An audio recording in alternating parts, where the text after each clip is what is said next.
Hello, hello. Okay, so first off, sorry, you're gonna have to excuse my whacked out hair. I'm gonna sit like this so that you can't actually see it today, but hello, happy Sunday. I'm sorry I missed you all last week. I had to sit down tonight because, of course, as you know, last week was Thanksgiving, and so I was with family. It was a great week. We rented a house and had I think there was 19 of us in the house. Really amazing Thanksgiving. The whole entire immediate family was together. But that's what I want to talk about today. Having spent Thanksgiving with family, it sort of led me to kind of evaluate how I define family, right? And for a long time, I have defined family quite differently. I have always said that my family are the people that I love and the people that love me and support me. And that has for a long time included people like my best friend Noelle and her husband Mike and Emily and my good friend Rob who lives in California. He's part of my family. I've known them for so long that they are much a part of my family as the blood relatives that I have, the genetically linked relatives that I have, right? And I always thought that was just me because, I'm single and I have to do that, right? But it turns out that's not actually true. My actual family defines family quite differently. I learned that over Thanksgiving when my sister's ex-husband, Bryce, showed up to spend Thanksgiving with us. Not just one day, but 2 days. It's Tyler, my niece Tyler's dad, and she has been divorced. My sister has been divorced from Bryce for many years, and she's now engaged to Matt. They're engaged to be married. Matt was there. Tammy was there. Bryce was there. Tyler was there. Tyler, my niece, got to spend Thanksgiving with her mom and her dad. And that made me happy, right?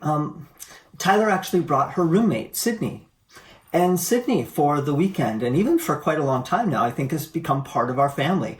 She lived with my sister for a while, and Tyler, when Tyler was in high school, and she is also part of the family. And I don't know, it just kind of occurred to me that it's not just me that defines family that way, right? So that was interesting. But specifically, I really started thinking about Bryce, Tammy's ex-husband. We always say ex-husband, right?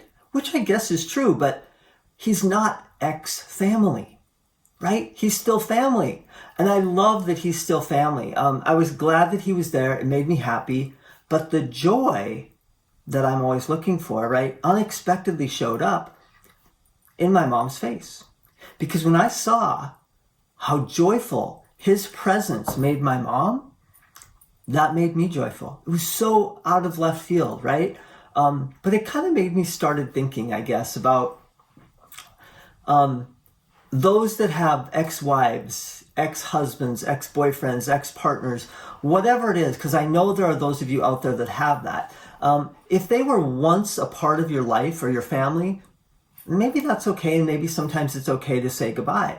But especially when there are kids involved, I would encourage you moving into this next week to think about how valuable it could be and how joyful it might be, not only for your child or the ex, if everybody could celebrate things together. And I'm not suggesting you have to spend Thanksgiving together, right? But where could you reach out and where could you connect?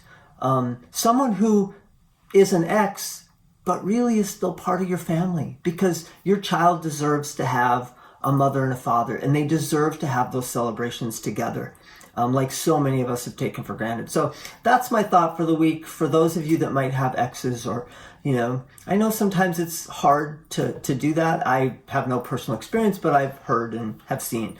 But it was unexpected. I found some joy there where I didn't expect to see it. So, and that's what I'm always looking for, right? So again, happy Sunday. Thanks for watching.